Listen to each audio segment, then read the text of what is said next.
তাকাও আমার দিকে। আবার তুমি আমার বাবার ভালোবাসা পাবে। আসলে মানুষটাই এরকম, ব্রেন ওয়াশ করা খুব সহজ, তাই মা সেটা করে। কিন্তু আমি তোমায় বলছি যে মামনি যদি আবার বাড়ি থেকে চলে যায় না, বাবা কিন্তু মেনে নিতে পারবে না। মানে একটা কন্ট্রাডিকশন কাজ করে বাবার মধ্যে।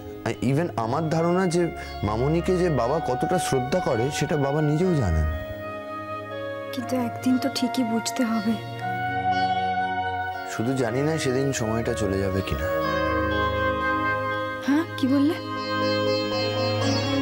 না, কিছু না।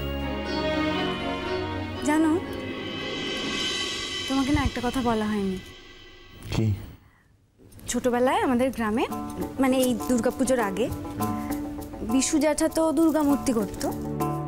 বিশু জ্যাঠার সাথে সাথে আমিও বিশু জ্যাঠাকে মানে ওই দুর্গা মূর্তি গড়াতে সাহায্য করতাম। আর আমাদের তৈরি করা মূর্তি দিয়েই গ্রামে দুর্গাপুজো হতো।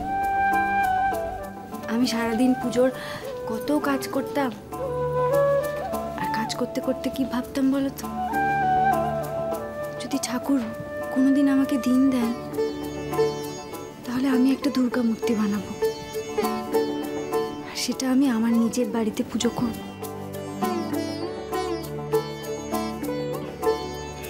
জানি আমার এই ইচ্ছে কোনো দিনই পূরণ হবে না, তার কারণ আমি এখন এই বাড়িতে থাকি।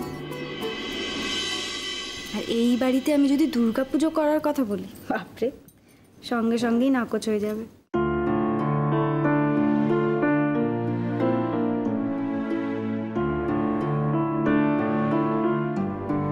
তুমি কি সত্যি এই পুজোটা করতে চাও?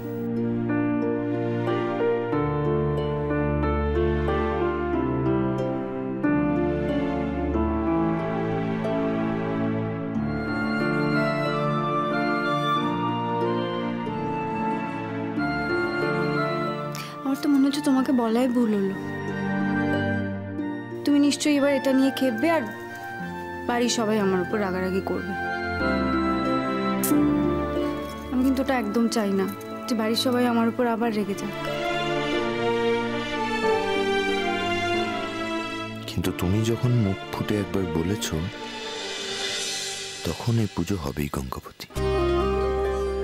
আমার বউয়ের কোনো ইচ্ছে আমি অপূর্ণ রাখবো না। শুধু পুজো যে হবে তাই নয়, এই পুজোতেই হবে।